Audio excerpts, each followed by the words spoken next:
Well, I guessing it'd be about time to get this warmed up and going. Do-do-do-do-do-do. Oh, now, how be this get to working again? Press the button. Which no, button? No, not that one. Not this the one. left. That one. No, your other left. This other one. Oh, Which one are you talking about? I meant the right. No, What- but what not are you- that big red one. The- The this other way. red button. Not- Just not the big, happy, shiny one. You mean the one I just pushed? Yes, for crying out Oh, loud. You Lady. don't know what you're doing. I That's know a perfectly well what I'm doing. Not that button. Oh, I- for crying out loud. You just sit here on your patootie. You play Well, with your buttons. I go make coffee. You do that, but don't slam the door. Welcome back, mateys. It seems like it's been hard too long. Last week we had a wee bit of technical difficulties, as they might be saying. So we had to put on a show from a little before. But fear not, this is a brand new batch of weirdness that you might be appreciating. But unfortunately, your dear captain is a bit under the weather. I caught me a bit of a cold. From the crew, of course. Now, Babushka seems to be doing okay. She just went to sleep for 3 days, like a bat would, and seems to be coming back, resurrected like some kind of crazy vampire. But at least she isn't trying to feed us chicken soup while she's doing that. The last time she did it, I don't believe there was a single chicken in that soup, but there was something in there. I do believe it might have been an old shoe. Maybe even one of mine. But with that note, let's go with Rosetta Dunkins. I got a cold in my toes. It seems appropriate for this wonderful time of year where it'd be nice and sunny, you're laying out on the deck, and you wake up with an inch of snow upon your chest. It'd be that kind of season. Welcome back, me mateys. Welcome back.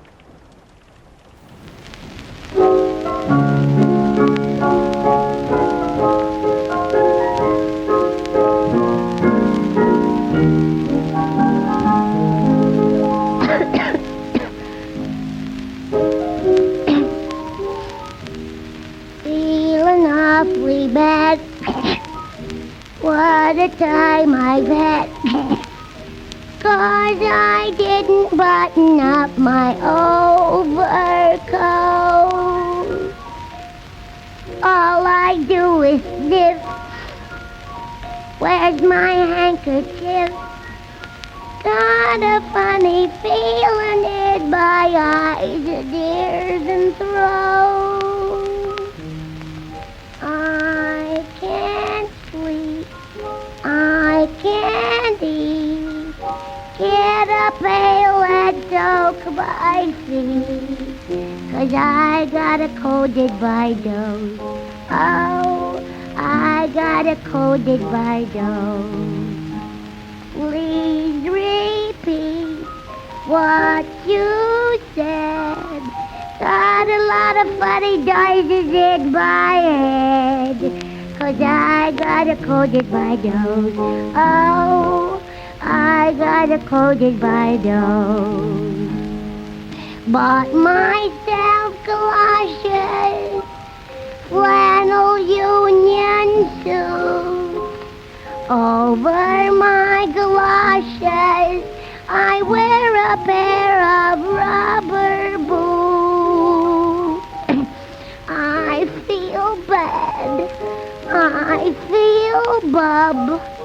Gee, I wish that spring would come. 'Cause I got a coated by dose. Oh, I got a coated by dose. Oh, my neck.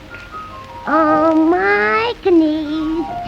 All I do is sniff and sneeze. 'Cause I got a coated by dose. Oh, I got a coated by dose. Bought a buck of aspirin. Washed it down with garden gin. 'Cause I got a coated by dose. Oh, I got a coated by dose. Went to see the doctor. Asked him what to do. Lordy help the doctor. He said and I think I've got one too. So we lay down side by side. I'm still here, but the doctor died. 'Cause I got a cold in my nose. I got a cold in my nose.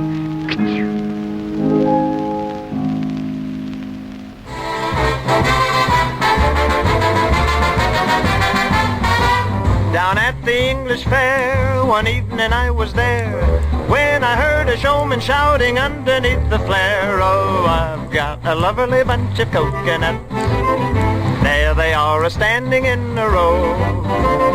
Big ones, small ones, some as big as your head.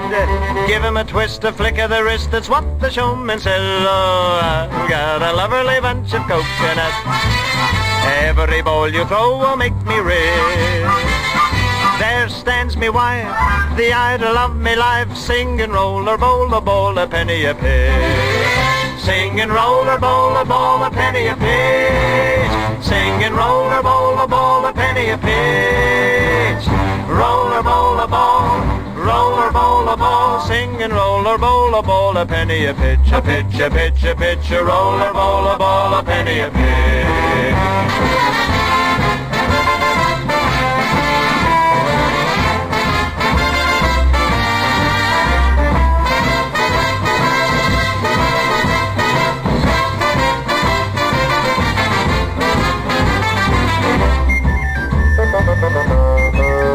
It's been 20 years since then, or maybe only 10, but there's the blokes still shouting out again and again and again. Oh, I've got a lovely bunch of coconuts. There they are a-standing in a row. Big ones, small ones, some as big as your head. You give him a twist, a flick of the wrist, that's what the showman said. He said, oh, I've got a lovely bunch of coconuts. Every ball you throw will make me rich.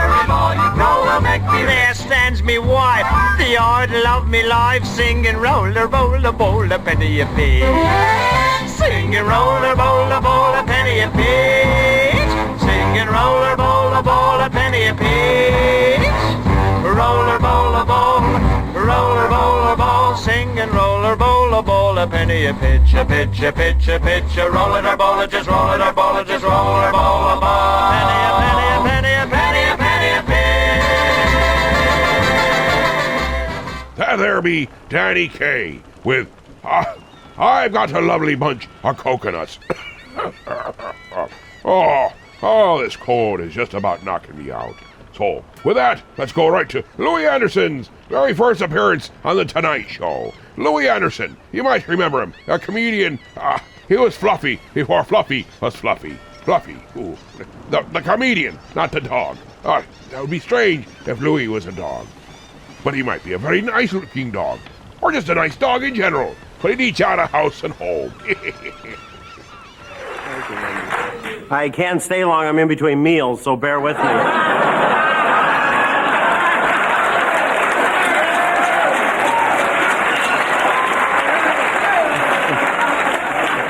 I was just at McDonald's and all those statistics just changed. So.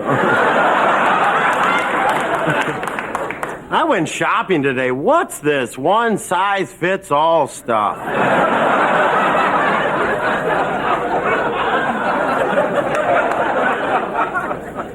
Being in California, being fat, and try to get into this California life. Went to the beach the other day.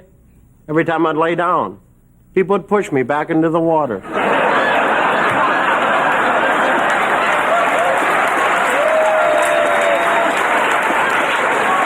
Hurry up, he's dying. And the bums down at the beach, always coming up to you, those guys. Hey, buddy, could you help me out with a sandwich? Well, sure, where is it?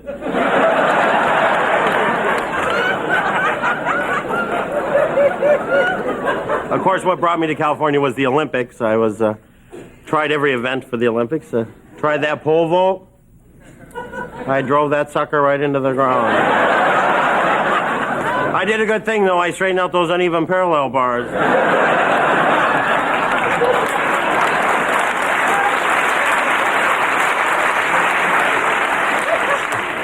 Broad jump, killed her.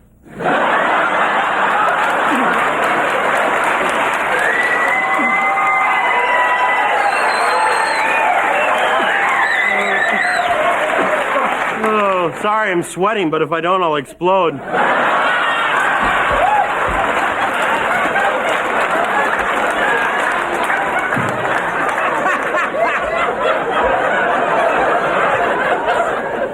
My favorite thing is when you go over to someone's house and you're fat, they overcompensate.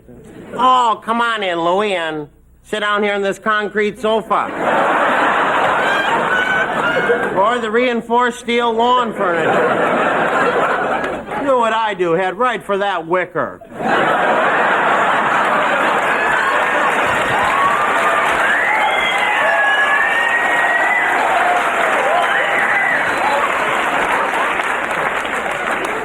Oh, boy. People say, Louie, why do you do those fat jokes? Because if I didn't, you guys would sit out there and go, do you think he knows he's that big? Like I woke up one morning, oh, no. Honey, get in here. I am from Minnesota. Any Minnesotans? Could I get a ride home with you? Oh, where would we put them? I love Minnesota. We go back every year. It's a great outdoor state. Do a lot of camping. Of course, when I go camping, the bears put their food up in the trees.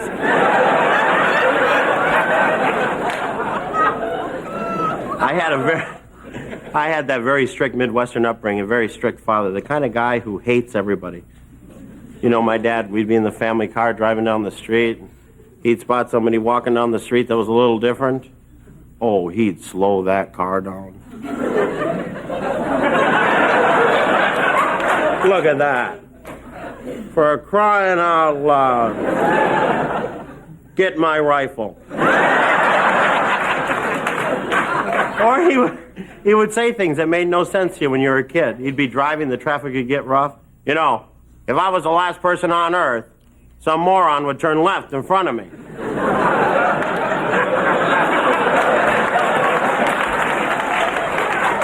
And when he'd say that, too, if I was the last person, you'd always turn to your brother and go, wish he was, don't you? My dad, I heard that, damn it. You kids want to walk home from here? Well, yeah, it's only a block. Don't get smart with me, or I'll drive you 10 damn miles and drop you off. That's how far I had to walk to school every damn day. And my brother would chime in, and you didn't have any shoes either, did you, Dad?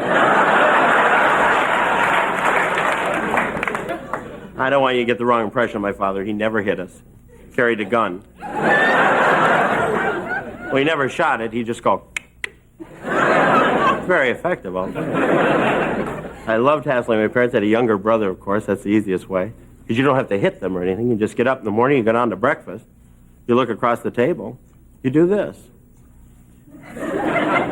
You do that, you'll hear this every time. Mom, Louie's looking at me again. And you love that because you go, oh, is it against the law to look at people? Look at Mom, does this bother you?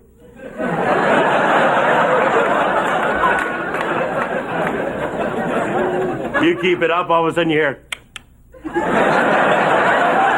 is he home today?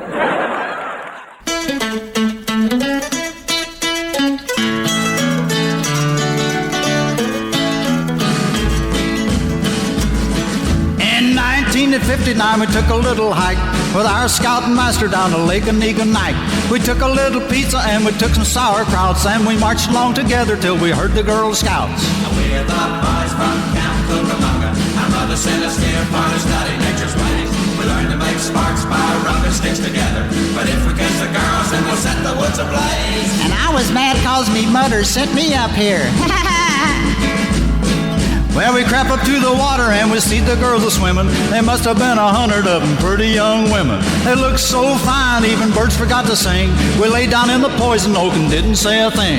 We're the boys from Camp Cucamonga. Our mother sent us here for to study nature's ways. We learned to make sparks by rubbing sticks together. But if we catch the girls, then we'll set the woods ablaze. Hey, but one of you fellers scratched my back. Well, our counselors said we could take them by surprise if we didn't say a word till we looked them in the eyes. We kept real still and we had our eyes glued. We saw how they were dressed, they were swimming in the well now. We're the boys from Camp Cucamonga. Our mother sent us here for to study nature's way. We'll learn to make sparks by rubbing sticks together. But if we catch the girls, we'll set the woods ablaze. Well, they ran through the briars and they ran through the brambles and they ran through the bushes where a rabbit couldn't go. They ran so fast even we couldn't catch them. From Lake and Ike all the way to Buffalo. Hey, fellers, wait for me. Well, we ran right after them till everyone was pooped. So we rested for a minute and our forces we regrouped. And then we saw the girls behind some evergreens, captured by a company of United States Marines. We're the boys from Camp Cucamonga. Our mother sent us here for to study nature's way. We'll learn to make sparks by rubbing sticks together. But if we catch the girls, then we'll set the woods ablaze. Ah, them big guys get everything. Well, they ran through the briars and they ran through the brambles and they ran through the bushes where a rabbit couldn't go. They ran so fast even we couldn't catch them. From Lake and Ike all the way to Buffalo. A Rudy toot toot, A ready toot toot. We are the boys from the Boy Scout troop. We don't smoke and we don't chew. And we don't go with the girls that do.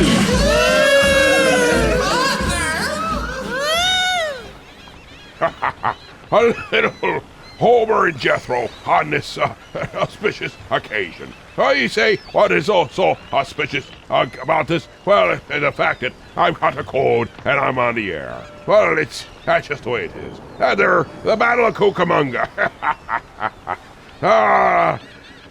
Brings me back to me old. Well, it brings me back a long ways. I don't know if I was ever a proper Boy Scout. What am I kidding myself? I was a pilot. I probably had a better chance of catching the gals than they did. Except, well, sometimes bathing wasn't always our best, so it scared them off for that alone.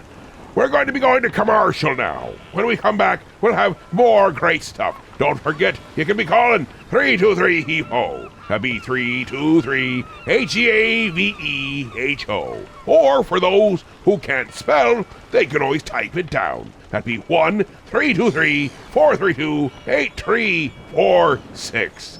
8346 for those in the back row. We'll be having our vintage commercial, then the one that helps us pay for the light bills and the medicines to keep us going.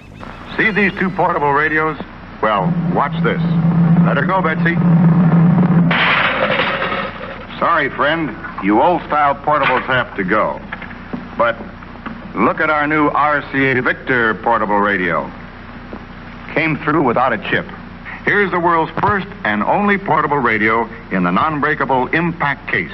So rugged, it's the only radio case with a 5-year guarantee against chipping, cracking, or breaking in normal use. Of course, a tube might jar loose, but that's easily fixed.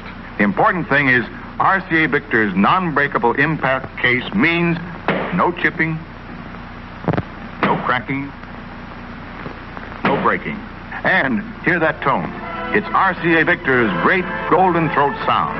See the world's only portables with the non-breakable impact case as low as $27.95 at your RCA Victor dealer. Let's be a stopping into BC's restaurant and see what Mike be a cooking up. But I's brought us some raw squid and salami sandwiches so we could his picnic. Oh, that's nice. But I wanted to treat you to a nice meal. I'll save these for later. Aye, let's be fetching in. Oh, this is nice. Aye, that'd be. And it looks like an old-fashioned diner at that. And looks at this menu. It looks so good. They got the wings, the subs and salads. I think I get a BC big plate. Let's see, it comes with the cheeseburger, the hot dog, the fries, the cheese sauce, the meat sauce, and the coleslaw. Better mix that too. What are you having, my little pumpernickel? I think I'll be having a double dog special. Oh, goody. It'd be a coming with chips and a drink too. Ha ha ha. BC's Restaurant, 238 Oakwood Avenue, Elmira Heights. They have indoor, outdoor, and takeout available. 607-735-2166. And they're open from 11 a.m. to 7 p.m. Monday through Friday. Ha ha ha. I made a mistake. I looked into the mirror to check to see if I looked as bad as I felt. And much to my surprise, no, not really. But that's only because I already knew I didn't look all that great to begin with. But the fascinating part was me eyes. They looked like 2 fried eggs with lots of ketchup blasted all over them. Well, that may be yummy, and that would be quite good if my tummy wasn't feeling quite so unpleasant. But it does make for an interesting concept in song. It's Hank Penny now, with bloodshot eyes, right here on the captain's quarters.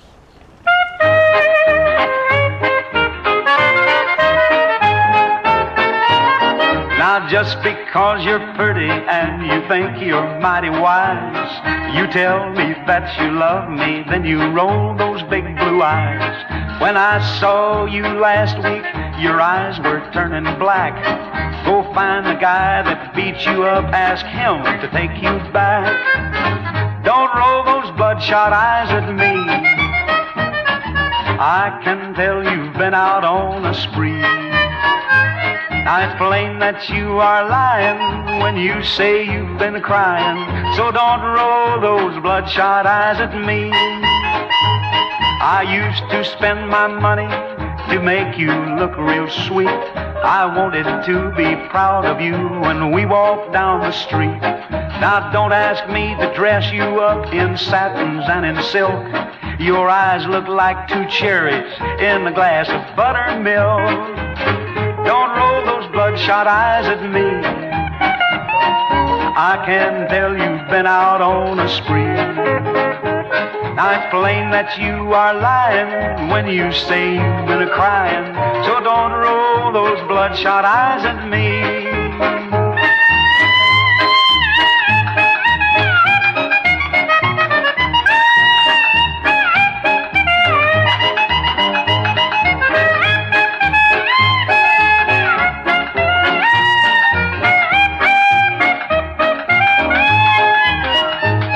I guess our little romance has finally simmered down. You should go join the circus, you'd make a real good clown. Your eyes look like a road map and I'm scared to smell your breath. You'd better shut your peepers before you bleed to death. Don't roll those bloodshot eyes at me. I can tell you've been out on a spree. You've had your cake and eat it. Now, baby, go on, beat it. Don't roll those bloodshot eyes at me. I'm dreaming, baby, of your bloodshot eyes. Don't roll those bloodshot eyes at me.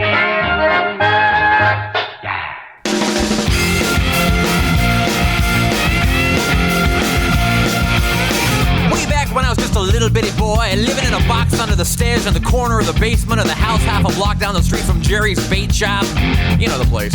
Well, anyway, back then life was going swell and everything was just peachy! Except, of course, for the undeniable fact that every single morning, my mother would make me a big old bowl of sauerkraut for breakfast. Big bowl of sauerkraut!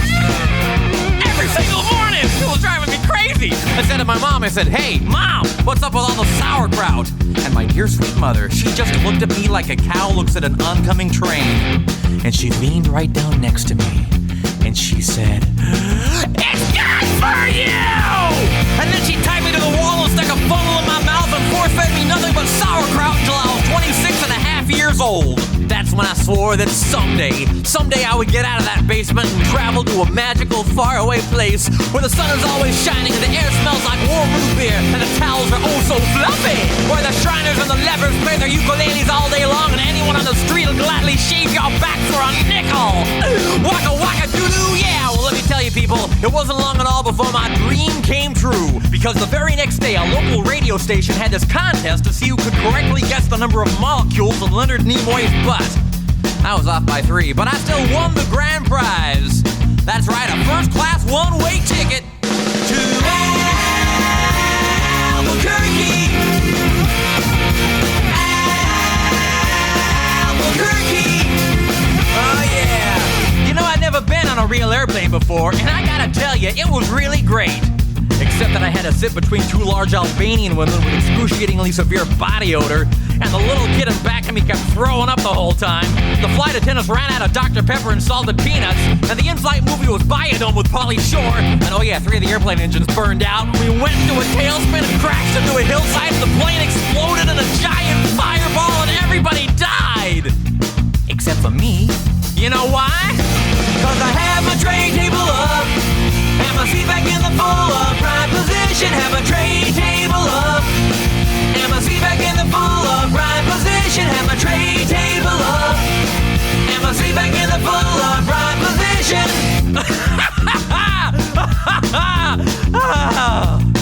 So I crawled from the twisted burning wreckage. I crawled on my hands and knees for 3 full days, dragging along my big leather suitcase and my garment bag and my tenor saxophone and my 12-pound bowling ball and my Lucky autographed glow-in-the-dark snorkel.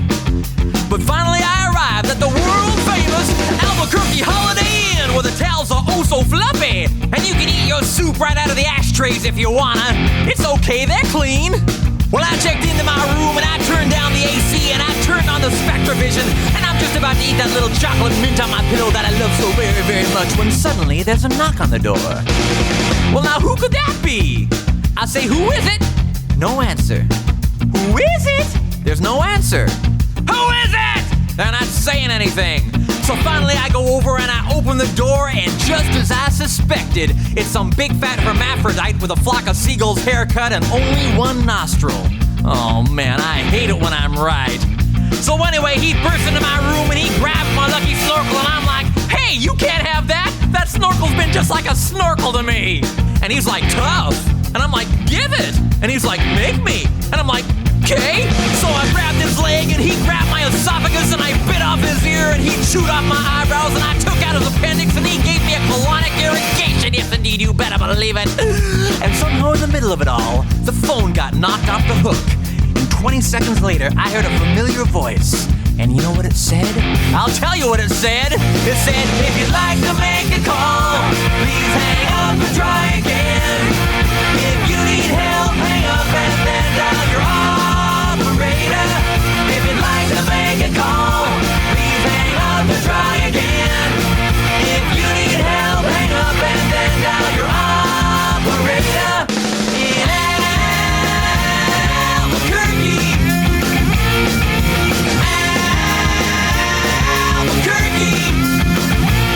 Well, to cut a long story short, he got away with my snorkel, but I made a solemn vow right then and there that I would not rest. I would not sleep for an instant until the one-nostriled man was brought to justice. But first I decided to buy some donuts. So I got in my car and I drove over to the donut shop, and I walked on up to the guy behind the counter, and he says, yeah, what do you want? I said, you got any glazed donuts? He said, no, we're out of glazed donuts. I said, well, you got any jelly donuts? He said, no, we're out of jelly donuts. I said, you got any Bavarian cream-filled donuts? He said, no, we're out of Bavarian cream-filled donuts. I said, you got any cinnamon rolls? He said, no, we're out of cinnamon rolls. I said, you got any apple fritters? He said, no, we're out of apple fritters. I said, you got any bear claws? He said, wait a minute, I'll go check.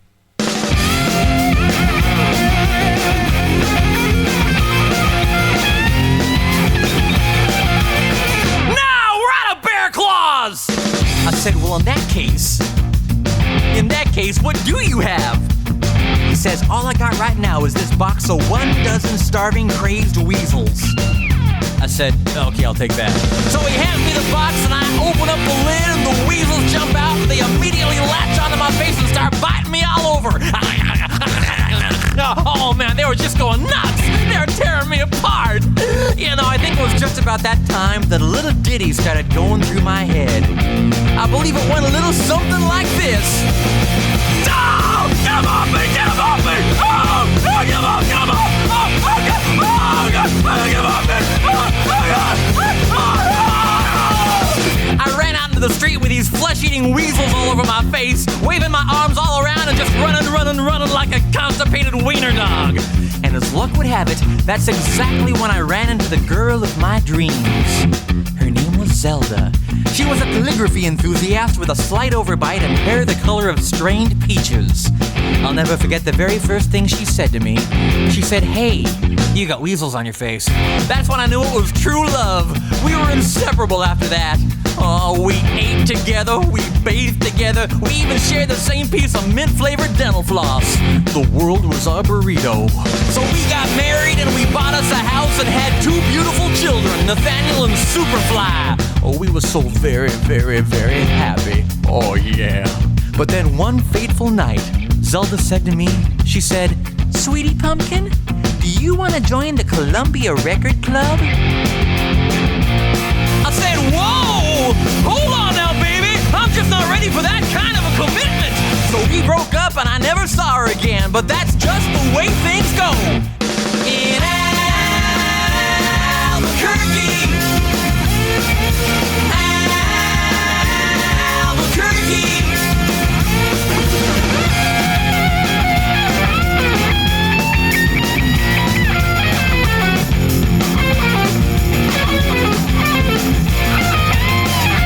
things really started looking up for me because about a week later, I finally achieved my lifelong dream.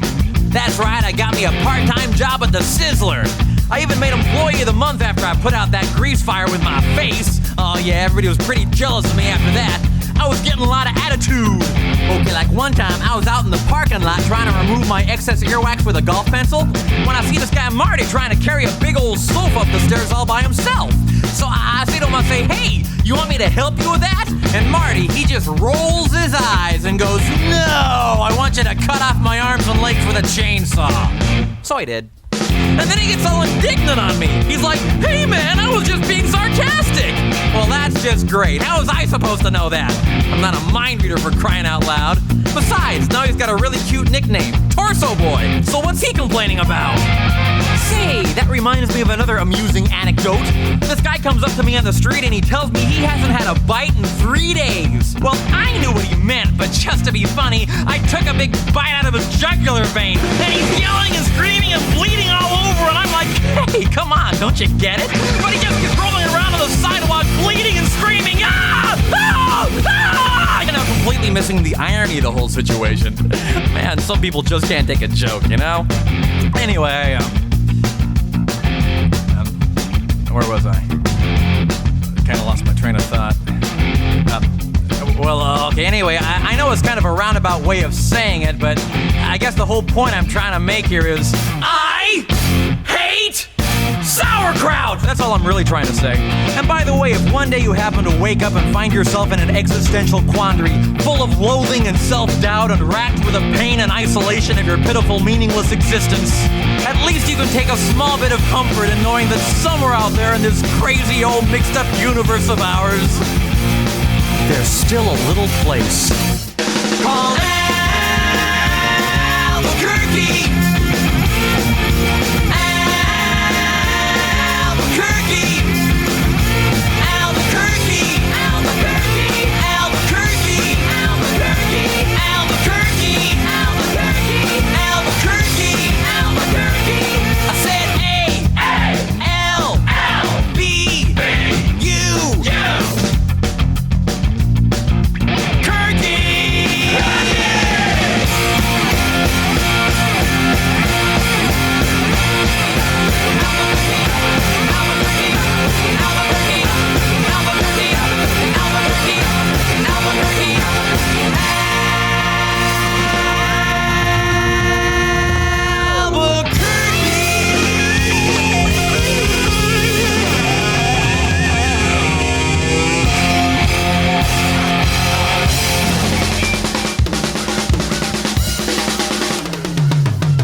That there be Weird Al Yankovic's Albuquerque. Oh, I do believe right now. I know I'm feeling sick, because a big bowl of sauerkraut sounds mighty tempting to me. I may I'll go rummage through the kitchen while I play this next song. Oh, what is it going to be? Let me see. Oh, yes, it'd be Mark Jonathan Davis's The Star Wars Cantina. Aye, that makes me think of food, too. Hand shot first.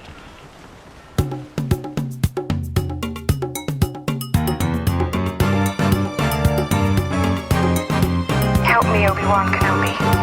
You're my only hope. Her name was Leia.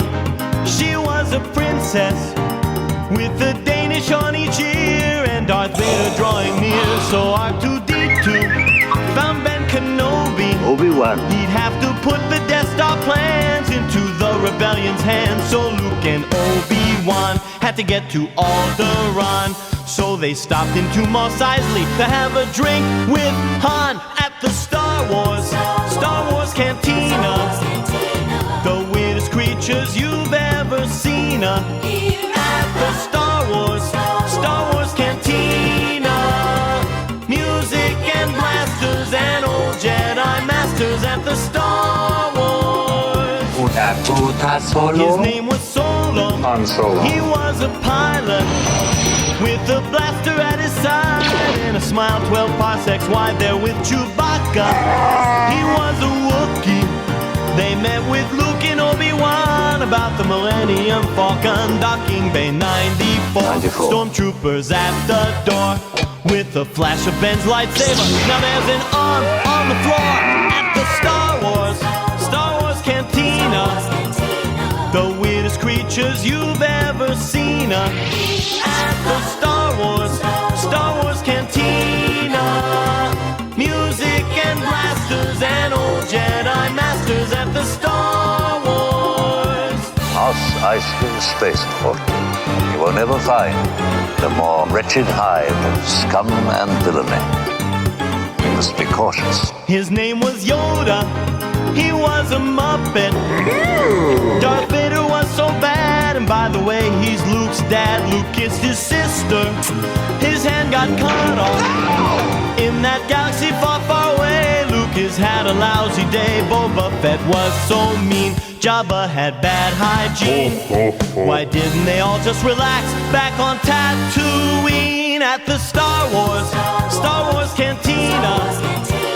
The weirdest creatures you've ever seen at the Star Wars Cantina. Music and blasters and old Jedi masters at the Star Wars. The Force will be with you. Always.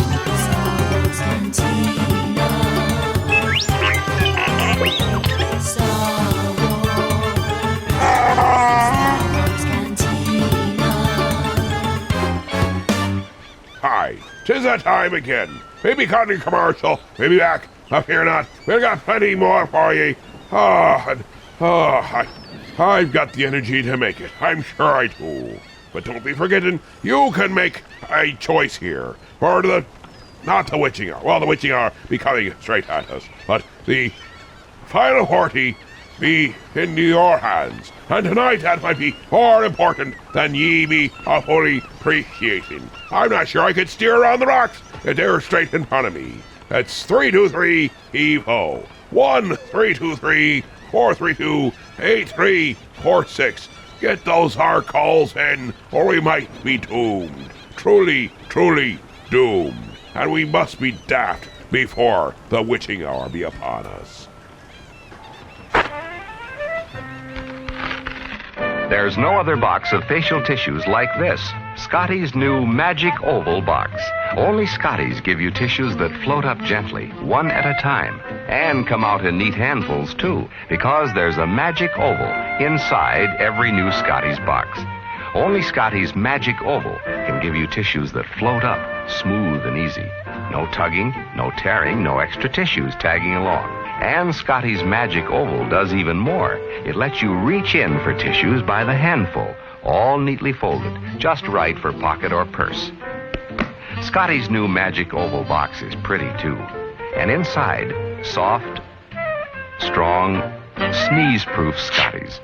Remember, for tissues that float up smoothly and come out in neatly folded handfuls, look for Scotty's pretty new Magic Oval box, the only one of its kind.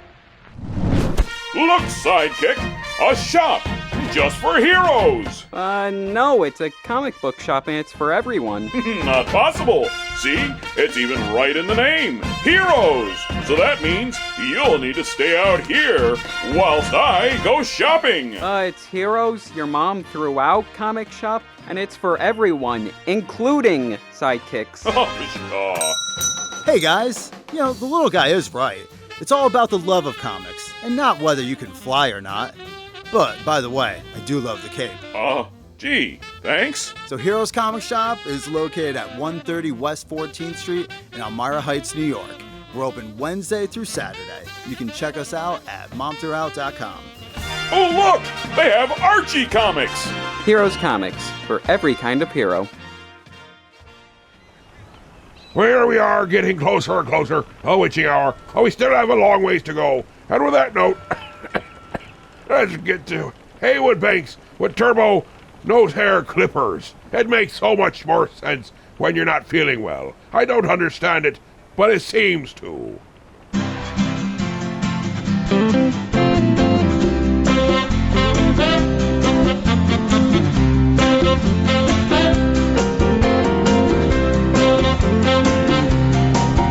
Being fiscally conservative, my friend, is what I'm all about.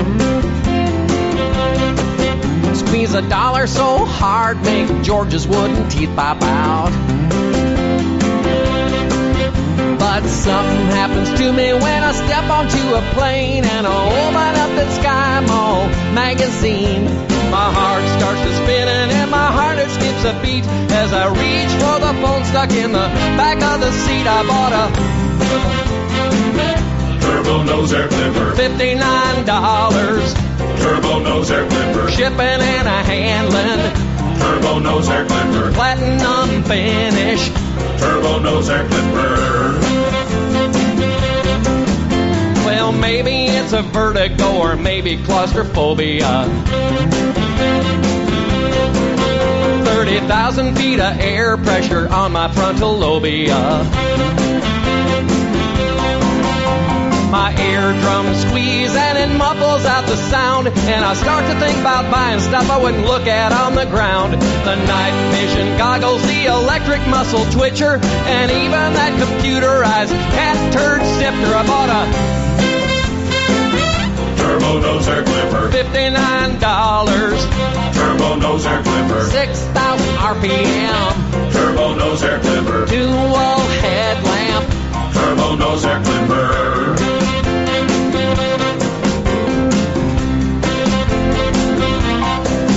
To be honest with you, nose hairs haven't been a big deal for me.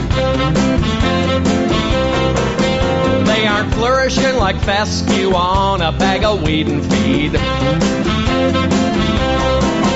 When the package first arrived, I thought, what a fool am I? Then I opened up the box and I gave that thing a try. It clipped and it cut and it was so goddamn easy. And I must admit my nostrils have never been more sexy. It's a Turbo Nose Air Clipper. Dual headlamp. Turbo Nose Air Clipper. Platinum finish. Turbo Nose Air Clipper. They may also make them in titanium. Turbo Nose Air Clipper. That's $110. Turbo Nose Air You have to be Clipper. an idiot to buy that thing. Turbo Nose Air I'm flying to Clipper. Cleveland next week. Turbo Nose I'll Air show it to Clipper. you when I get back. Turbo Nose Air Clipper.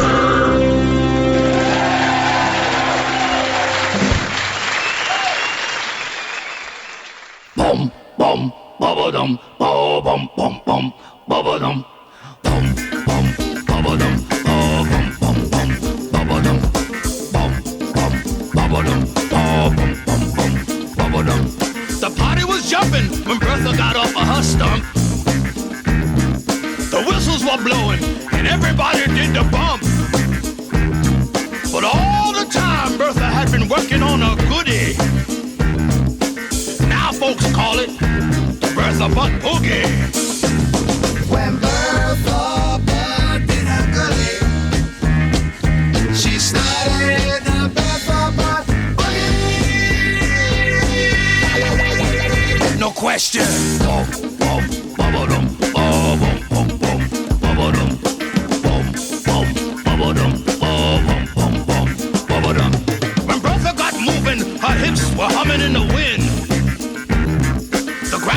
started shaking. No grass grew where she'd been. The music was pumping. The crowd had formed a ring. Our sisters yelled, Boogie Bertha, do your thing! For your information, Bertha had 3 sisters. Betty Butt, Bella Butt, and Bathsheba Butt. When Bertha Butt did a cutting, she started the Bertha Butt. I said no question. Bum, bum, ba-ba-dum, bum, bum, bum, bum, ba-ba-dum, bum, bum, ba-ba-dum, bum, bum, bum, ba-ba-dum. Hey, Leroy, get away from that woman. That boy will never learn. Uh-oh, here comes the troglodyte. Come here, sock it to me. Bertha stood back and yelled, Betty, Bella, Bathsheba! And the Butt sisters backed her up when she yelled, I need you! The troglodyte, Leroy, Luther, and the Butt sisters all knew that the Bertha Butt Boogie was now the thing to do. When Bertha Butt did her thing, she started the Bertha Butt boogie. No question. Bum, bum, ba-ba-dum, bum, bum, bum, ba-ba-dum, bum, bum, ba-ba-dum, bum, bum, bum, ba-ba-dum. I'll suck it to you, Daddy. Me like. Come here, woman. Your mama, I'm calling you, man.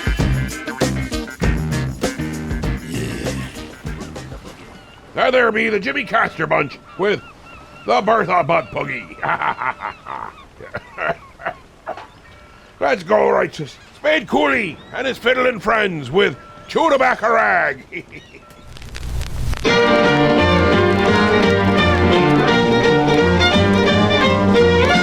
Bing, boom, bing, bing.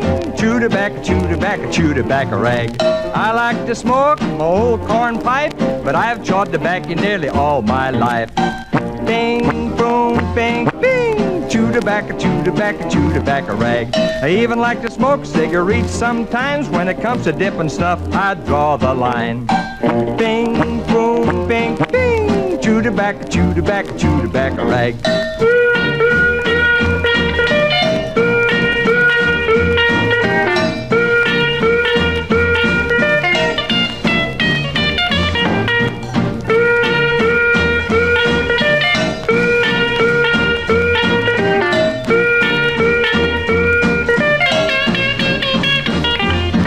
If you chaw tobacco, don't spit on the floor. Expectorate in the cuspidor.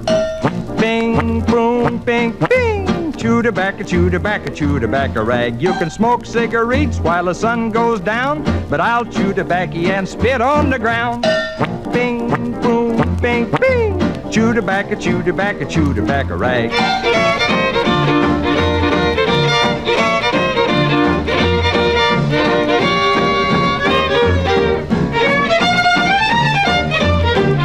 Now all day long you can smoke your pipe, but I'll chew tobacco and spit all night.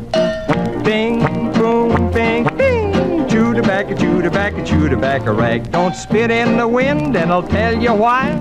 Tobacco juice will fly right back in your eye. Bing, boom, bing, bing. Chew tobacco rag.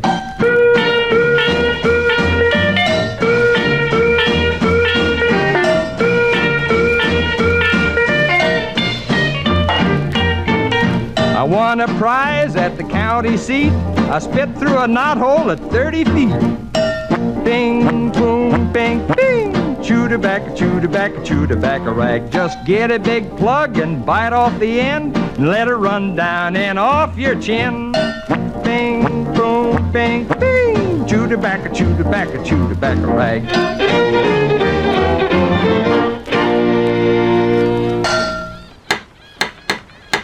Hey, Dad, Captain. Why, hello there, Molly. I know you're not feeling well, so I'm I'm wondering if I could get you some chicken soup. Did Babushka make it? Of course, and she even made it with love. Oh, dear. I'll be right back. Dead puppies. Dead puppies. Dead puppies aren't much fun.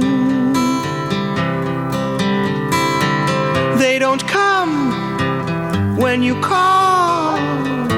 They don't chase squirrels at all. Dead puppies aren't much fun. My puppy died late last fall. He's still rotting in the hall. Dead puppies aren't much fun. No, no, no. Mom says puppy's days are through. She's going to throw him in the stew. Dead puppies aren't much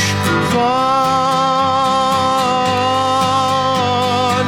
Dead puppies, dead, dead, dead, dead puppies. Dead puppies aren't much fun. Come on, everybody out there, sing along, okay? Dead, dead, dead, dead puppies. Dead, dead, dead, dead.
and there be the something experience with German Sparkle Party, the things you learn just by listening to the radio.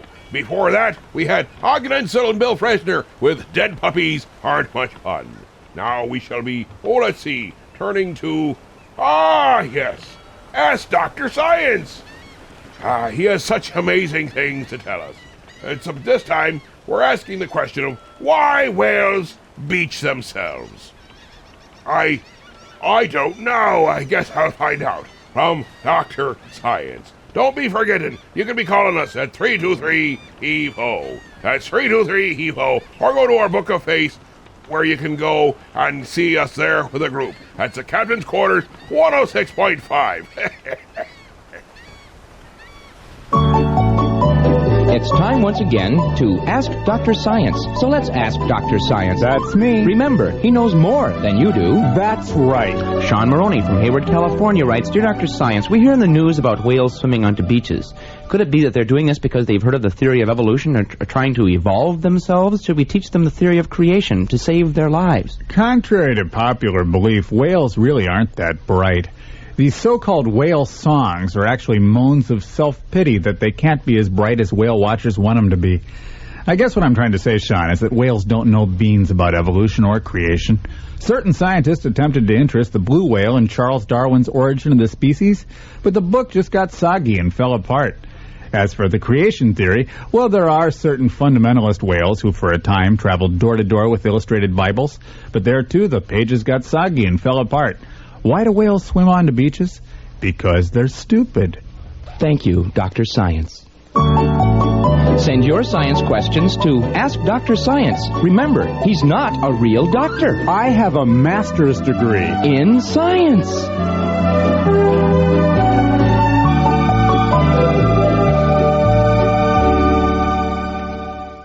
Let's be a stopping into BC's restaurant and see what Mike be a cooking up. But I's brought us some raw squid and salami sandwiches so we could his picnic. Oh, that's nice. But I wanted to treat you to a nice meal. I'll save these for later. Aye. Let's be fetching in. Oh, this is nice. Aye, that'd be. And it looks like an old-fashioned diner at that. And looks at this menu. It looks so good. They got the wings, the subs and salads. I think I get a BC big plate. Let's see. It comes with the cheeseburger, the hot dog, the fries, the cheese sauce, the meat sauce, and the coleslaw. Better mix that too. What are you having, my little pumpernickel? I think I'll be having a double dog special. Oh, goody. It'd be a coming with chips and a drink too. Ha ha ha. BC's Restaurant, 238 Oakwood Avenue, Elmira Heights. They have indoor, outdoor, and takeout available. 607-735-2166. And they're open from 11 a.m. to 7 p.m. Monday through Friday. You're listening to 1410 WELM Elmira and 106.5 FM The Pirate. Welcome back to me second hour, me show, me boy. And boy, oh boy, have we got some splendiferous bits and baubles right in store for ye. For example, the Final 40. It'd be extremicated right from the request sent to us via the mail of... That's email, you dolt. That's what me be saying. They can also call us at 323-HEAVE-HO. I'd like to heave-ho you. But was that my little pumpernickel? Nothing, my dear. You old sea hag. Well, here, let me help you get this show going again. Avast, you old bat. Heave-ho! Heave-ho! Heave-ho! Johnny!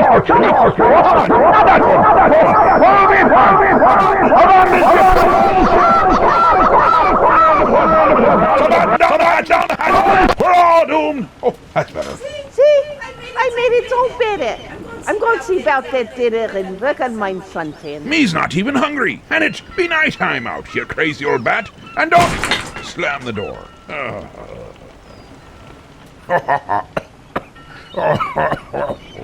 I don't be knowing where I got this cold from, but I be knowing it's a wing dinger. It won't be too long, and it'll be over. But in the meantime, well, the cold will be gone. I shall be here. But in the meantime, we need to learn more and have great words of wisdom expounded upon us. I like from Sam the Eagle from the Muppets. That's right. He's giving us a discourse on nudity right now. And we shall listen because we might learn a great deal about morality. immorality or birdality.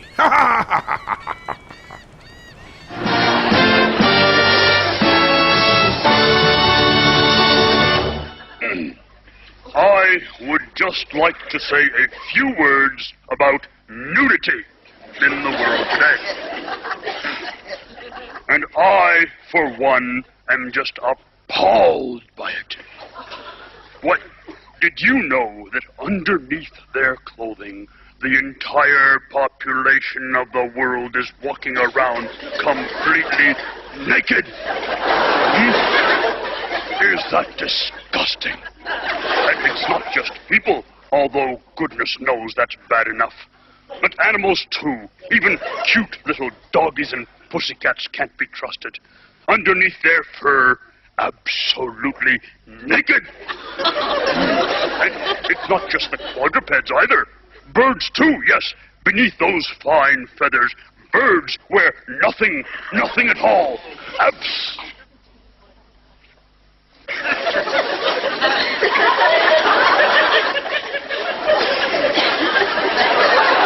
How do you feel about nudity? Well, personally, it always left me cold. I'm a busy executive with no time on my hands. And I constantly find myself wanting to listen to gangster rap and barbershop quartet. I wish somebody would come up with a way for me to listen to both at the same time. Well, now someone has. What? Spishak Records presents the music you've all been waiting for. All right. Yes, it's the Gangster Shop Quartet singing all the classics. We're all illin' 'cause we ain't done no killing lately. But then I wanna be my stank hoe from me. Hoe from me. Gonna get my gat, gonna bust a cap, rat-a-tat-tat. Rat-a-tat-tat. I'm gonna get my gat, gonna bust a cap, rat-a-tat-tat. Rat-a-tat-tat. Teenage Widow, Crack Baby Please, Notorious DOA, Sex and Alexis, Negro Please, Ninth Grade Gat, Gin and Jews, Hoe Attack, and the classic Got My Third Strike. Court dates today, what can I say? I'm afraid they're gonna lock me away. Got my third strike, got it last night in a drive-by massacre. And now they're all dead, simple shots to the head. It all happened in a blur. What happened? I sure like killing.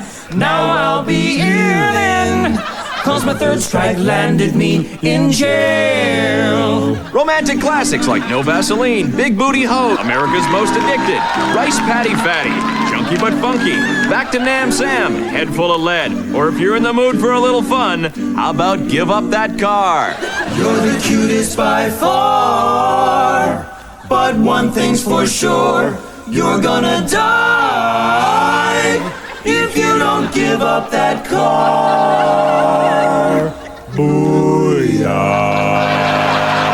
Timeless classics to enjoy with that special someone, or for when the whole gang is over. Don't you give me no sass, I'll bust a cap in your ass. You know you better have my money, 'cause you know I own that honey, and her booty is on loan. I may sound crazy, but her booty I do own. Yes, I do own. It's another gangster party from the Gangster Shop Quartet from Spishak Records. Act now and you'll get over 400 songs on 4 CDs for the amazing price of about $4.99. Send your money today to this address. There be Gangsta Shop Quartet, a little ditty that was brought to us by Mad TV so many years ago. I hope you enjoyed that. And some of you are probably getting kind of upset and sat there and said, that's not funny, that's quite offensive on many different levels. Well, I have one thing to say to you. Relax. That'd be right. Uncle Jack says relax. That's what's up next. It's Charles Webb and Tom Bolton with Uncle Jack says relax. I think we need more of that in this our world. Well, people, got my mojo working. Thought you might like to know. Pal, how are you? It's Uncle Jack. Don't have a spasm or a heart attack. You're too tense, gotta relax. It ain't my opinion, It's the facts. Listen, pal, and worry too much. Pretty soon you'll be losing touch. Take time for fun. It ain't a crime. Don't be serious all the time. Uncle Jack says relax. Uncle Jack says relax. Try to be perfect. What's the point? You're just getting your nose out of the joint. What's all the hype about working out and running? I prefer laying out and sunning. I know dancing gives you good effects, but screw aerobics, save your thighs for sex. Wanna be athletic? Do it like me. Grab a beer, sit down, watch sports on TV. Uncle Jack says relax. Uncle Jack says relax. Quit throwing parties you can't afford, inviting jerks you'd rather ignore, standing around feeling bored just to be big on the social score.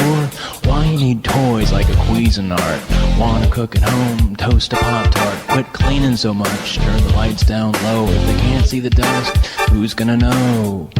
Better Homes and Gardens is just a magazine, it's not reality. Clean all you want, it just gets dirty again. Think about it. Break it down.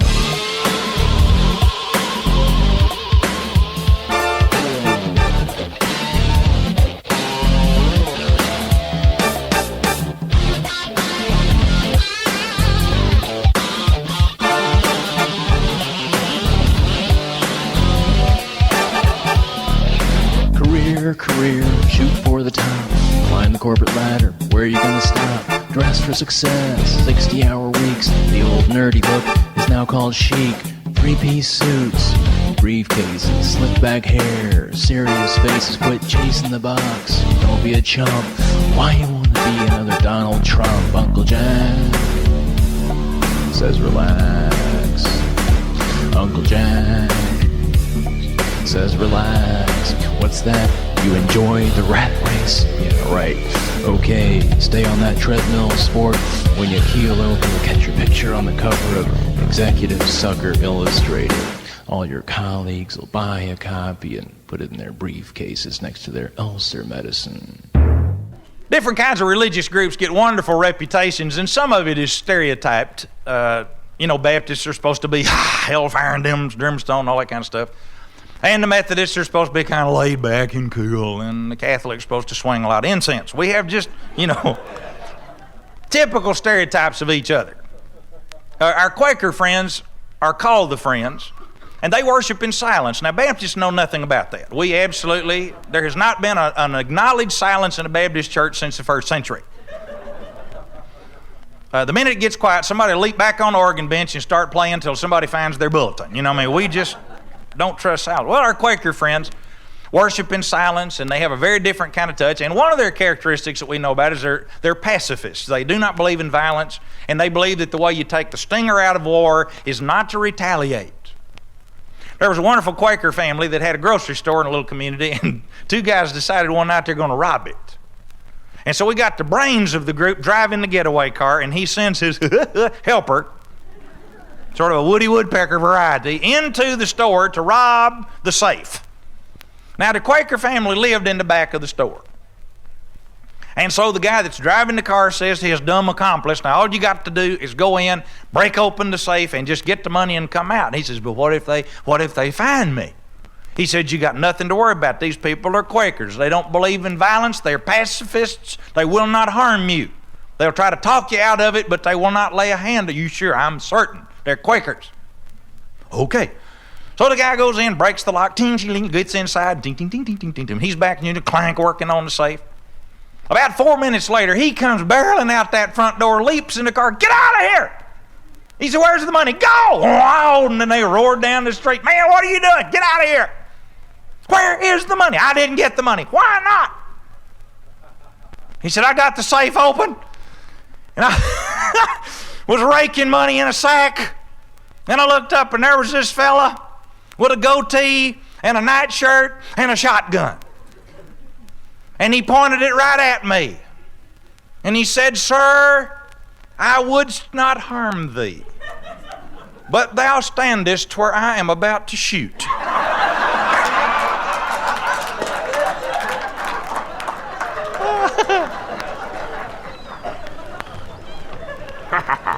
let there be the wise words from Reverend Grady Nutt with the Quiet Quakers. Now, let's see. Another Danny Kaye for this evening. Danny Kaye with Tongue Twisters. And boy, if this doesn't get you upset, I don't be knowing what will. For that, you can rip your tongue right out of your head if you try this a little too fast. Be warned, Danny Kaye had a special ability for these, and most people, they couldn't even get close.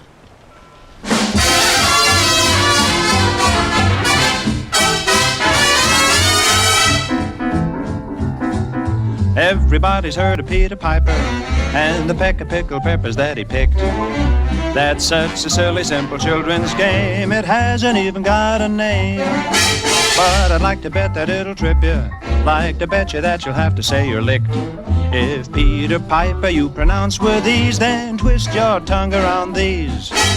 Moses supposes his toes are roses, but Moses supposes erroneously. For Moses he knows his toes ain't roses, and Moses supposes his toes to be. That's tongue twister, and it seems so easy till the word gets sprung. If you insist you want to try a list, then step up, mister, and twist your tongue. Now Kissel will whistle at busty Miss Russell, who'll rustle and bustle till Kissel will roar. So Russell asked Axel for Kissel's dismissal, and this'll teach Kissel to whistle no more. That's tongue twister, and it seems so easy till you twist your tongue. Tito and Toto were tattooed in Toto, but Toto was only tattooed on his toe. So Toto told Tito where Toto was tattooed, but Tito said Toto's tattoo wouldn't show. Theta thought Thora was thumping her thimble, but Thomas thought Thora was thumping a drum. Said Theta, if Thora's not thumping her thimble, I think that she surely is thumping her thumb. It's tongue twister, and it seems so easy till the word gets sprung. If you insist you want to try a list, then step up, mister, and twist your tongue. Now Charlie is chary when choosing his cheeses, and cheese is a challenge when Charlie arrives. But Charlie is charming and chooses a cheddar, then chills it and chips it and chops in some chives. Hedda is hoping to hop to Tahiti to hack a hibiscus to hang on her hat. Now Hedda has hundreds of hats in her hat rack, so how can her hop to Tahiti help that? Snobby Miss Nora is sniffing a snuffer. The snuff has no sniff and it makes Nora sneeze. When snide Alice Norton hears Nora is sneezing, she snappily snorts Nora sneezing a breeze. Sheila is selling her shop at the seashore, for shops at the seashore are so to lose. Now she's not so sure of what she should be selling. Should Sheila sell seashells or should she sell shoes? Tongue twister, and it seems so easy till the word gets sprung. If you insist you want to try a list, then step up, mister, and twist your... Twistifer Twistle was trying to whistle, but Twistifer twisted his tongue.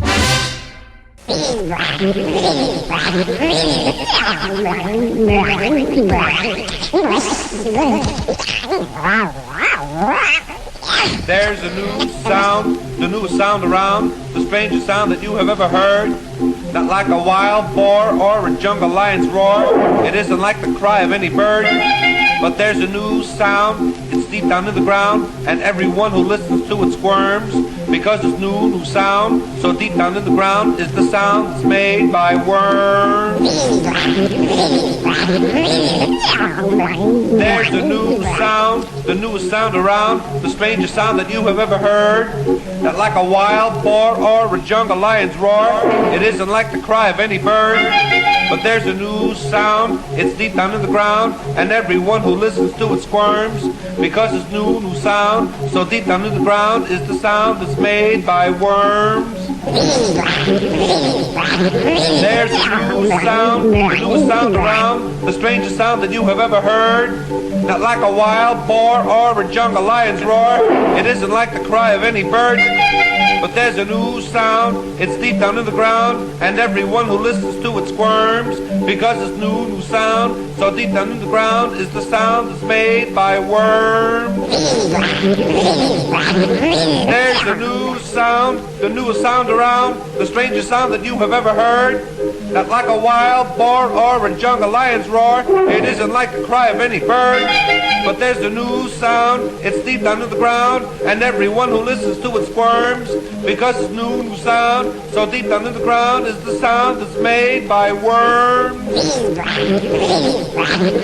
There's a new sound, the newest sound around, the strangest sound that you have ever heard. Not like a wild boar or a jungle lion's roar. It isn't like the cry of any bird.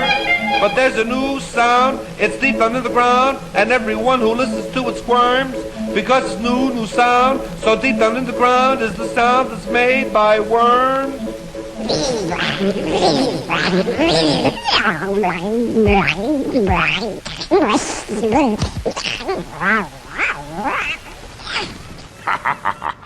And there be Tony Borellos with a new sound. That be right. It's a sound of worms.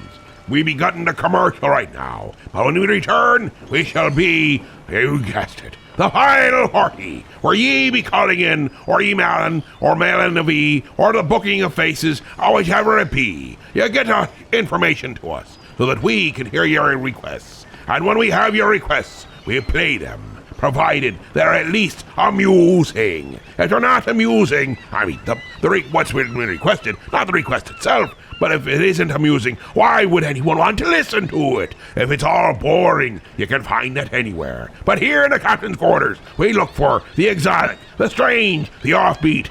Things like the sound of worms. You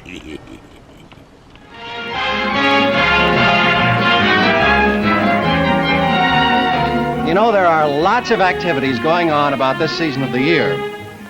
The one you'll find uppermost in the minds of most high school students, especially toward the end of any week, is football. And the night before the big game, there's generally a rally. Now, you don't want to be late, but before you go, remember, you're planning to bring the gang in afterwards. Now you've got the idea. Put plenty of Coke in that refrigerator. Ice-cold Coca-Cola will be a mighty welcome sight when you return.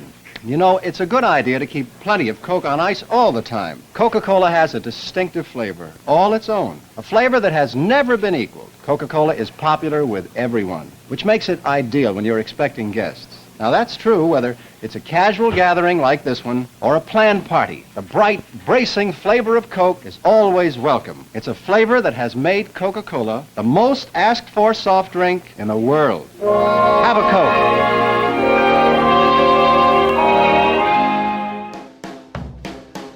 Hi, my name is Alfred Sneasley, and when I go to Heroes Comic Shop on 14th Street in Elmira Heights, New York, I'm always greeted with a big smile from Jared. Hey, Alfred. Hey, how are you today? And his selection of comics and graphic novels, it's just amazing. I mean, it's what I always dreamed I could be. And he always treats me like the hero I am inside. I don't just read about the heroes, I become the hero! At Heroes Comic Shop, I become the hero Mom always wanted me to be! So Heroes Comic Shop is located at 130 West 14th Street in Elmira Heights, New York. We're open Wednesday through Saturday. You can check us out at momthroughout.com. Now up and away! Well, here it be, the final 40. Finally be upon us, and I think I shall make it to the end. But don't worry, we've got great things in store for us. At least that's what I be hoping, as I open up and listen to the requests. So let's be going straight to the phone lines and see where the people shall be leading us to. We shall find out whether we make it or we don't. Well, I'll make it one way or the other. I'll rest ye, well, you're on your own. Greetings, Earth Captains. I would like to request the Martian Boogie so I can get down and get interplanetary. Don't make me use my Illusium Q-36 explosive space modulator.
I was walking down the street. I was getting kind of hungry. I decided to get me something to eat. Now, I passed up all the chain franchise joints on Hamburger Row and stopped at a little greasy spoon place I always eat at called Eat, Sit, and Go. Get you one of those greasy hamburgers all peppered up, lay you up in the hospital for 10 days. So I ordered me up a couple of them grease bombs. Waitress brought them over, lifted up the bun, checked them out. Damn, no ketchup. So I nudged the guy sitting next to me at the counter. I said, hey, partner, how about passing the ketchup over? Suddenly, this little bitty green hand holding a ketchup bottle came into view. And I freaked, because the guy sitting next to me was a Martian.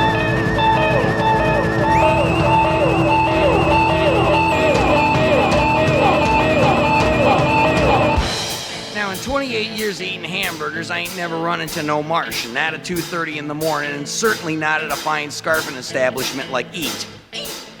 Well, he was sitting over there with a bunch of colored sticks on his plate, and I looked over at him and I said, what you eating there, boy, crayons?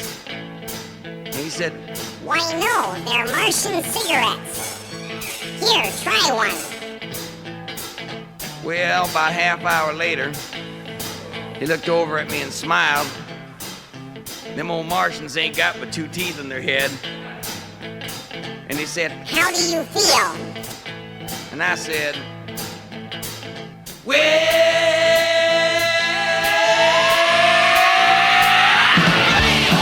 so good! Yeah, dude! Gonna boogie! Wow, gonna break it! Got the in shuffle and the Pluto blues. Don't know what a boogie. Like a small sheep's do, we're gonna boogie! Gonna boogie! We're gonna boogie! Ow, till the break of day! Beezer!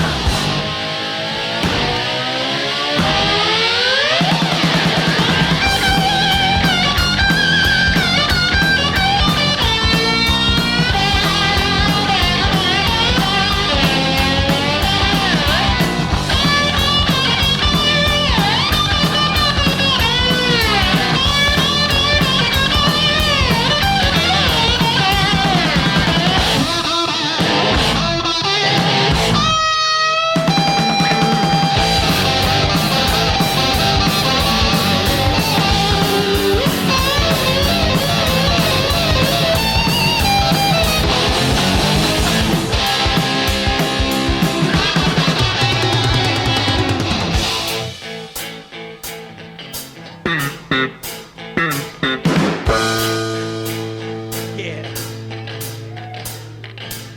Meanwhile, back at Eats, I was still thinking. I said, how come out of all the places you could have landed, you ended up here? He said, well, according to my lunar space map, this town here is supposed to be the boogie capital of the USA!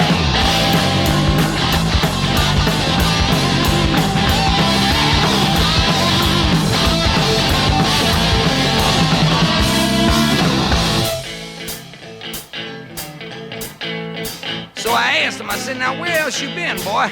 And he told me. Said I rocked him over and I rocked him down. Rocked him in the country, I rocked him in town. Rocked him from Memphis on up to Maine. Woke up a lady and she asked my name. Told him the name was on tail of my shirt. I said, rockin' chair Martian don't have to work. Yeah, I feel so good. Yeah. Gonna boogie. Wow,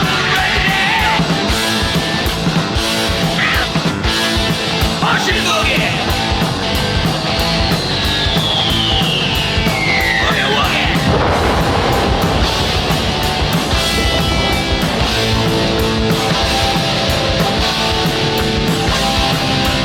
Martian boogie.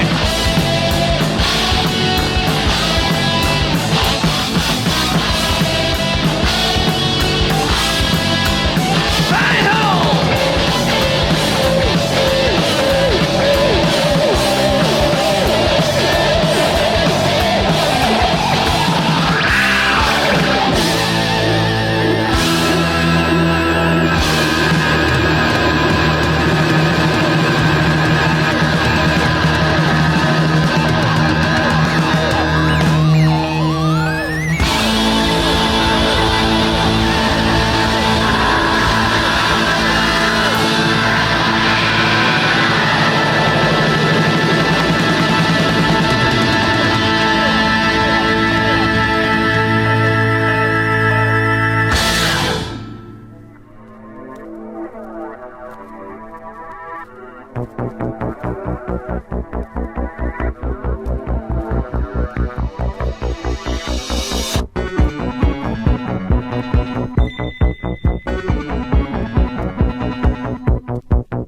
just a robot and I know my place. A metal servant to the human race. I work my can off trying to satisfy. I know they'll disconnect me by and by.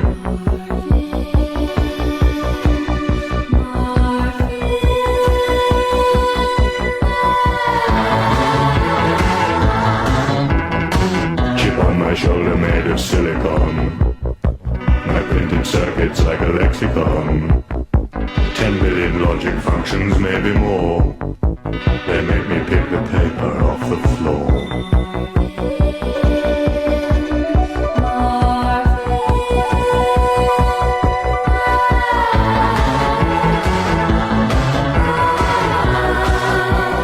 Solitary solenoid, terminally paranoid Marvin. Know what really makes me mad? They clean me with a Brillo pad. A car wash wouldn't be so bad. Life, don't talk to me about life.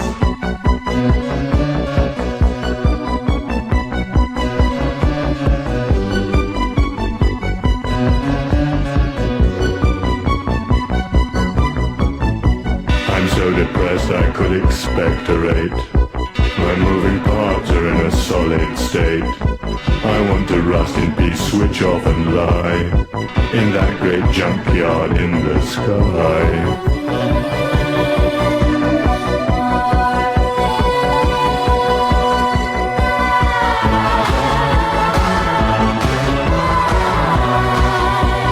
Solitary solenoid, terminally paranoid Marvin. Nothing left to be enjoyed, every diode rheumatoid Marvin. Outer alloy, inner void Marvin. Happiness has been destroyed.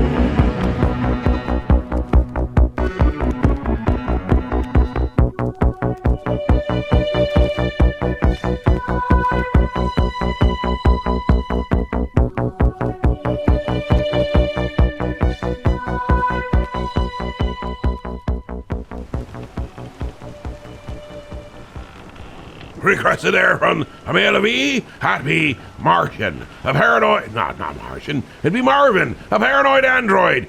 Steve Moore gave the voice of that, bringing Marvin to life in a way that only truly made sense to Marvin. And it truly brought him to life. Now, before that, yes, we Brownville Station with a Martian Boogie. Let's go right back to the phone lines and see what we shall see. Yes, Captain. I need to hear peekaboo. I see you. I need to hear peekaboo. I believe it's by Devo. Yes, I need to hear them. So I go peekaboo, peekaboo, peekaboo, peekaboo, peekaboo.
While I show you some of what's about to happen.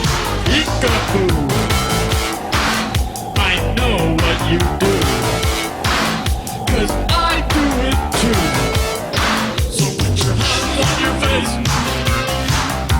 and cover up your eyes. Don't look until I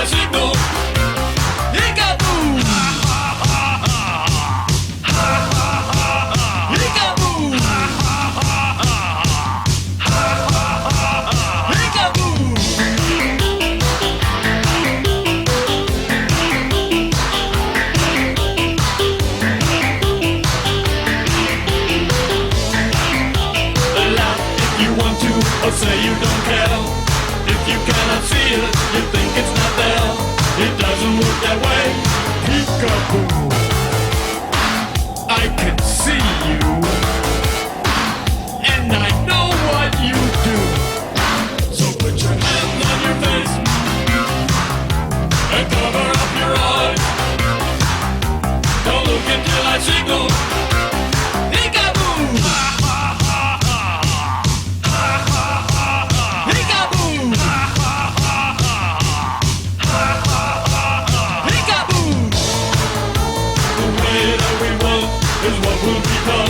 So please pay attention while I show you some of what's about to happen.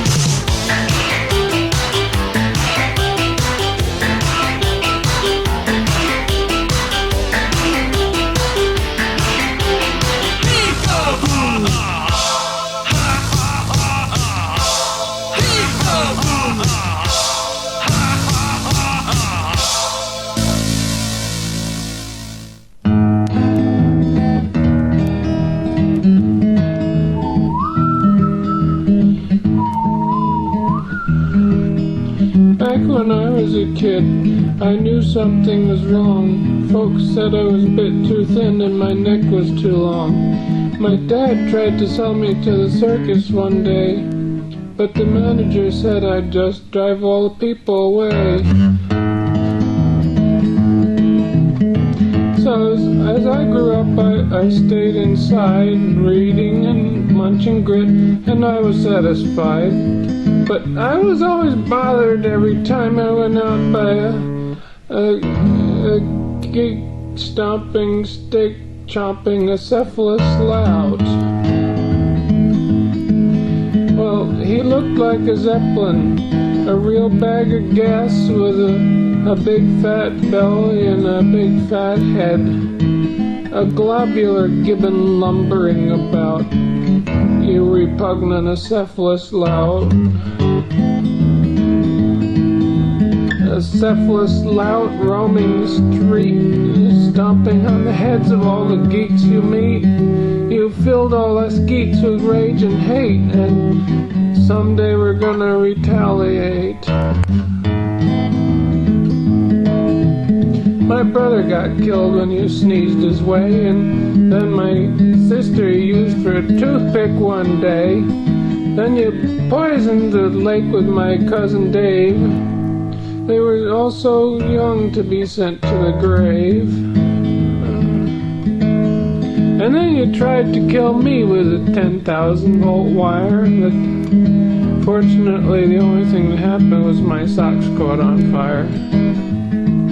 But now I'm okay, and I've helped in the creation of the Anti-Fred Blassie Geeks Association. Acephalous lout roaming the street, stomping on the heads of all the geeks you meet. You filled all us geeks with rage and hate, and someday we're gonna retaliate. You see, our plan is to keep this song on the top 10 for weeks. 'Cause we can always count on the votes of the geeks, of course. We're all united, and this is our intention, to make you die from terminal indigestion. Acephalous lout roaming the street, stomping on the heads of all the geeks you meet. You filled all us geeks with rage and hate, and someday we're gonna retaliate.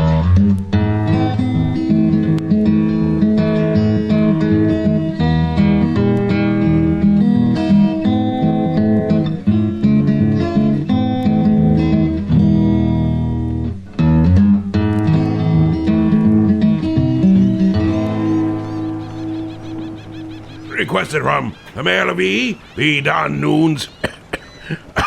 Geeks Revenge. Oh, I think that having revenge on me is whatever this horrible little disease be. We're going to commercial, and while we're gone, I'll see if I can't get myself feeling a little bit better, and when we come back, it'll be the second half of the final 40. hang in there. We'll make it one way or the other.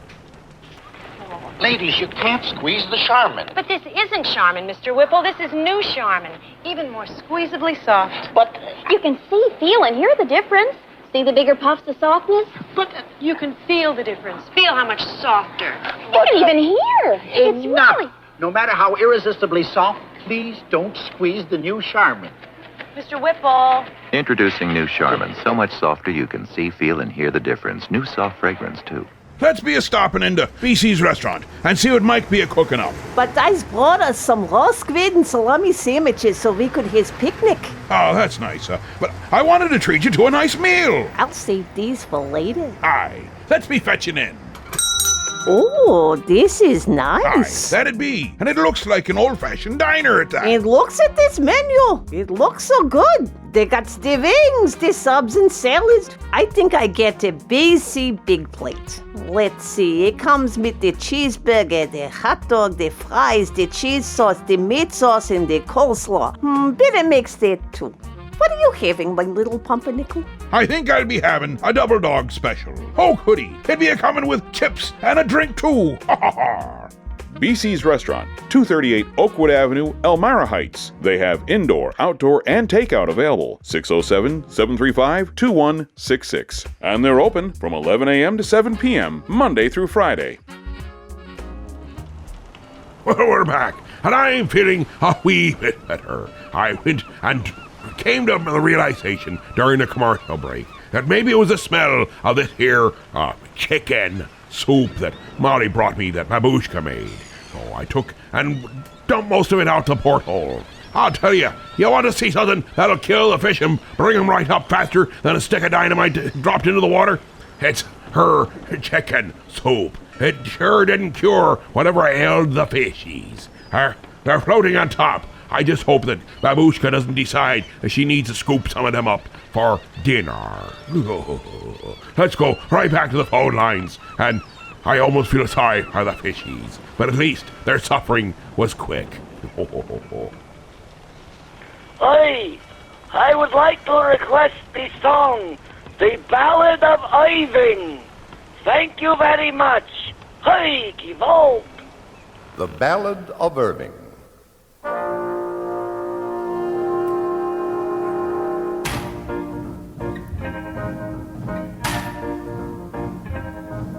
He was short and fat and rode out of the west with a Mogan David on his silver vest.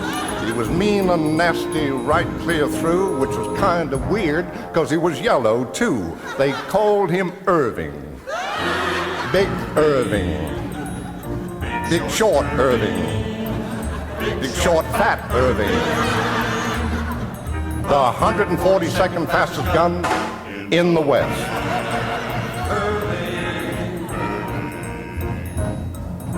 He came from the old bar mitzvah spread with a 10-gallon yarmulke on his head. He always followed his mother's wishes. Even on the range he used 2 sets of dishes. Irving. Big fat Irving. Big sissy Irving. The 142nd fastest gun in the West.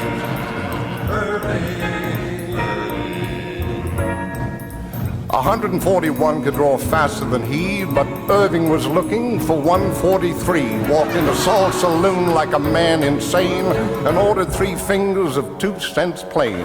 Irving. Big fat Irving.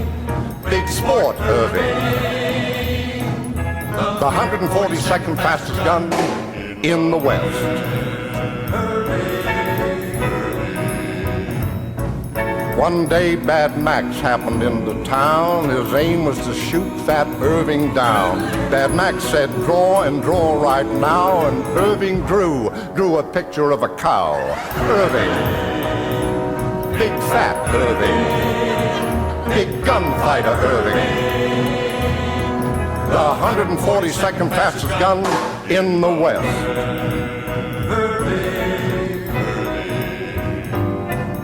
The James boys was coming on a train at first sun, and the town said, Irving, we need your gun. Well, that train pulled in at the break of dawn. Irving's gun was there, but Irving was gone. Irving. Big fat Irving. Big help Irving. The 142nd fastest gun in the West.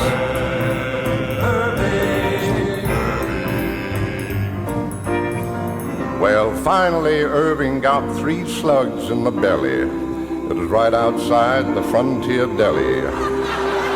He was sitting there twirling his gun around, and Butterfingers Irving gunned himself down. Irving. Big fat Irving. Big dum-dum Irving. Big dum-dum dead Irving. The 142nd fastest gun in the West.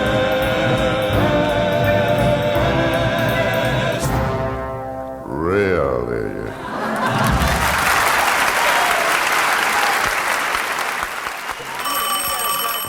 Hey man, get the phone. Answer the phone.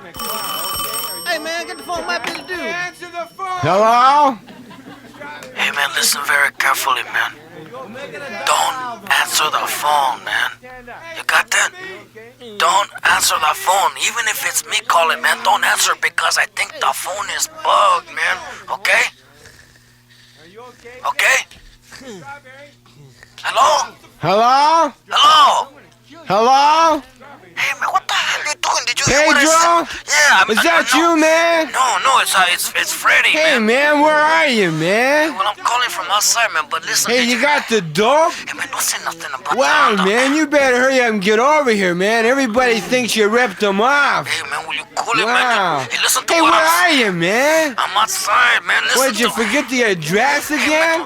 No, I don't. Now listen, write it down, Don't say man. nothing about the address of the Okay. cops are listening on their own fame, man. 1482 Adams. You got it? Okay. Hey, John's van is parked in front. You can't miss it, man. Okay? Hey, did you get the pills too, man? Hello? Hey, man, I gotta hang up. There's someone pounding at the door.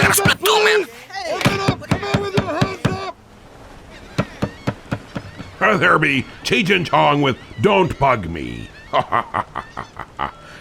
I guess you should be paying attention to that dark van that might be across the street from ye. I'm sure they're not listening in on ye. If anything, if they're listening right now, they'll be hearing you playing all kinds of strange things, which will mean that you must be completely innocent, because only the finest people listen to shows like this. But if only they knew. Now, let's run right back to the phone lines and be a-seeing what be a-seeing that we see when we see what be at the phone lines. Did that make sense to ye, or it didn't to me? Why, hello there, Captain. I would like to request Lydia, the tattooed lady. Now, if you'll excuse me, I simply must slip out of these clothes and into a dry martini. Oh Lydia, say, have you met Lydia? Lydia, the tattooed lady. She has eyes that men adore so, and a torso even more so. Lydia, oh Lydia, that encyclopedia. Oh Lydia, the queen of them all. On her back is the Battle of Waterloo. Beside it, the wreck of the Hesperus, too. And proudly above waves the red, white, and blue. You can learn a lot from Lydia. La la la, la la la, la la la, la la la. She can give you a view of the world in tattoo if you'll step up and tell her where. For a dime you can see Kankakee or Paris or Washington crossing the Delaware. La la la, la la la, la la la, la la la. Oh Lydia, say, have you met Lydia? Lydia, the tattooed lady. When her muscles start relaxing, up the hill comes Andrew Jackson. Lydia, oh Lydia, that encyclopedia. Oh Lydia, the champ of them all. For to bit she will do a massacre in jazz, with a view of Niagara that nobody has. And on a clear day you can see Alcatraz, you can learn a lot from Lydia. La la la, la la la, la la la, la la la. Come along and see Buffalo Bill with his lasso. Just a little classic by Mendel Picasso. Here's Captain Spaulding exploring the Amazon. Here's Godiva, but with her pajamas on. La la la, la la la, la la la, la la la. Oh Lydia, oh have you met Lydia? Lydia the tattooed lady. When she stands, the world grows littler. When she sits on Hitler. Lydia, oh Lydia, that encyclopedia. Oh Lydia, the queen of them all. She once swept an admiral clear off his feet. The ships on her hips made his heart skip a beat. And now the old boy's in command of the fleet, for he went and married Lydia. I said Lydia. He said Lydia. I said Lydia. We said Lydia. La la. Well, a Scotsman clad in kilt left the bar one evening fair, and one could tell by how he walked that he'd drunk more than his share. He fumbled round until he could no longer keep his feet, and he stumbled off into the grass to sleep beside the street. Ring ding diddle little idee-o, ring da diddly-i-o. He stumbled off into the grass to sleep beside the street. About that time, two young and lovely girls just happened by. One says to the other with a twinkle in her eye, "See yon sleeping Scotsman, so strong and handsome built. I wonder if it's true what they don't wear beneath the kilt." Ring ding diddle little idee-o, ring da diddly-i-o. I wonder if it's true what they don't wear beneath the kilt. They crept up on that sleeping Scotsman quiet as could be, lifted up his kilt about an inch so they could see, and there, behold, for them to view beneath his Scottish skirt was nothing more than God had graced him with upon his birth. Ring ding diddle little idee-o, ring da diddly-i-o, was nothing more than God had graced him with upon his birth. They marveled for a moment, then one said, "We must be gone. Let's leave a present for our friend before we move along." As a gift they left a blue silk ribbon tied into a bow. Around the bonny star the Scots kilt did lift and show. Ring ding diddle little idee-o, ring da diddly-i-o. Around the bonny star the Scots kilt did lift and show. Now the Scotsman woke to nature's call and stumbled towards the trees. Behind the bush he lifts his kilt and gawks at what he sees. And in a startled voice he says to what's before his eyes, "Oh, lad, I don't know where you've been, but I see you won first prize." Ring ding diddle little idee-o, ring da diddly-i-o. "Oh, lad, I don't know where you've been, but I see you won first prize."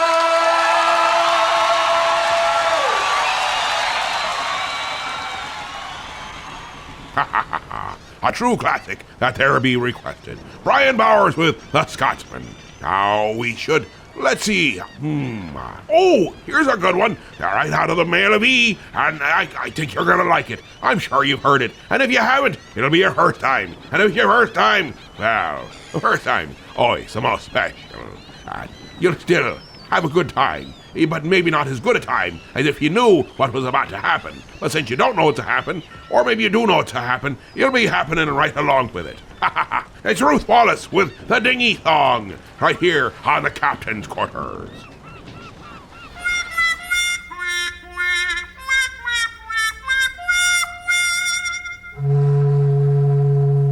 Sailing, sailing over the ocean blue, Davy's got a dinghy, so he paddles his own canoe.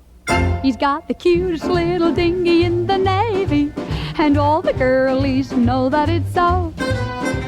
The cutest little dinghy in the Navy, they love to watch him go heave-ho. Just for a lark he went and painted it green. It's the only green dinghy that the girls have ever seen. The cutest little dinghy in the Navy. Heave-ho, heave-ho. other sailors take the girls canoeing. It's an old Navy technique. But Davy gets more girlies with his dinghy. And what is more, it never springs a leak. Every time it rains, his little dinghy gets wet. But Davy says it's waterproof, so he doesn't fret. The cutest little dinghy in the Navy. Heave ho, heave ho. Now I have seen 100 other dinghies, and I'm qualified to remark, he's got the cutest little dinghy in the Navy. Why, I would know it even in the dark. It isn't very long and it isn't very short. It's built for speedy action and it gets him into port.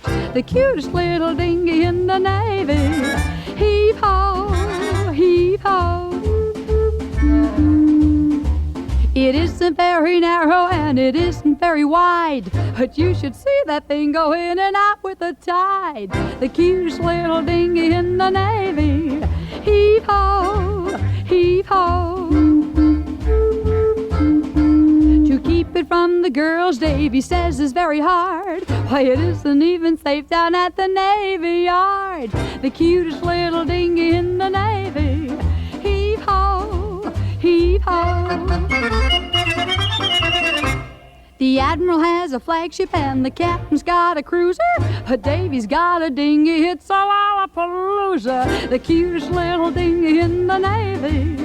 And the old Admiral was heard to say, if he had Davy's dinghy, he would always feel springy. He'd ride the waves night and day.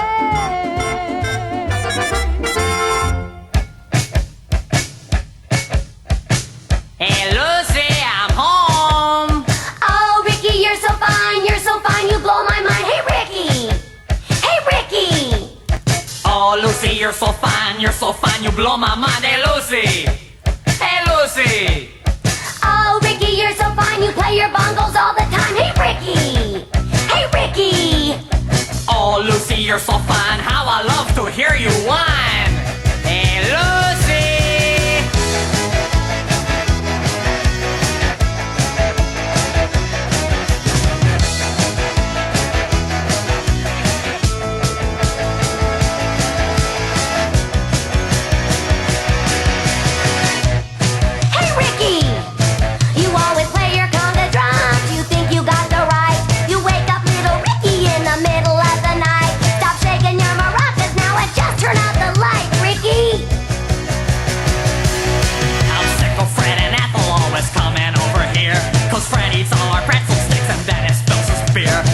You serve your casserole and make them disappear, Lucy!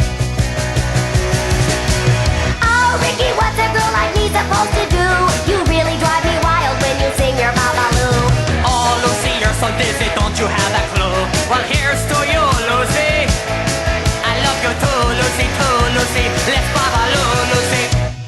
Hey, Ricky! You're always playing at the club. You never let me go. I'm begging and I'm pleading, but you always tell me no. Oh, please, honey, please, let me be in your show, Ricky. You always burn the roast and you drop the dishes too. You iron my new shirt and you burn it whole right through. You're such a crazy redhead, I just don't know what to do, Lucy. Oh, Ricky, what a pity, don't you understand that every day's a rerun and the laughter's always canned? Oh, Lucy, I'm the laughing leader of the band. So here's to you, Lucy. Let's babaloo, Lucy, do, Lucy. Everybody rumba!